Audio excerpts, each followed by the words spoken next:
মা একটি শব্দ যা ভালোবাসা, ত্যাগ এবং নিঃস্বার্থ সেবার প্রতীক। একজন মা নিজের সন্তানের জন্য সমস্ত সুখ ত্যাগ করেন, নিজের কষ্ট লুকিয়ে রেখে সন্তানের ভবিষ্যৎ গড়ার জন্য অক্লান্ত পরিশ্রম করেন। কিন্তু যখন একজন সন্তান সে মাকেই অপমানের চরম সীমায় নিয়ে যায়, তখন তা মানবতার চরম অধপতনের উদাহরণ হয়ে ওঠে। নিজের মাকে হাত পা বেঁধে ভিক্ষা করানোর মতো ঘটনা আমাদের বিবেককে প্রশ্নবিদ্ধ করে। এরকম অমানবিক এবং নিকৃষ্টতম কাজ সমাজের মধ্যে ঘটার কারণগুলো হচ্ছে অর্থের অভাব, মানসিক বিকারগ্রস্ততা, সামাজিক অবহেলা এবং দারিদ্রতার অভাব।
আরে মারিয়া লাইছে লোকটারে, মারিয়া লাইছে স্যার। আকো বান্দা করছে কি তে তোলা, আকো বান্দা এই কথা কইতে না। আর কইলা দোস্তে আমি দোস্তে বান্নে ইয়াল্লা দেহন আকো স্যার মাই বাইতে রক্ত দে মারতেছে। আরে বুলাকে কেবল লাইতে মারিয়া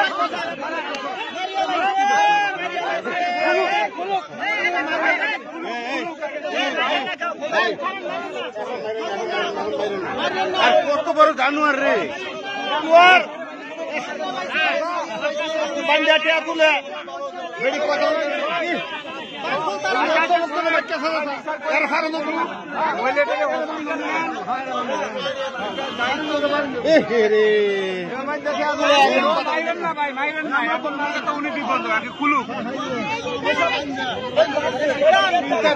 এই ঘটনা শুধু ব্যক্তিগতই নয়, এটি আমাদের সমাজের অসচেতনতার এক করুণ চিত্র।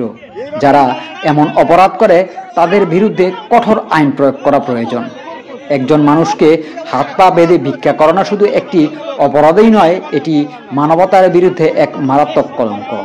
একজন মানুষ সৃষ্টিকর্তার সবচেয়ে পবিত্র দান, এবং তার প্রতি অপমান আসলে আমাদের অস্তিত্বের অপমান। সমাজের প্রতিটি মানুষের উচিত এ ধরনের অমানবিক কার্যকলাপের বিরুদ্ধে রুখে দাঁড়ানো এবং এর বিরুদ্ধে সচেতনতা তৈরি করা।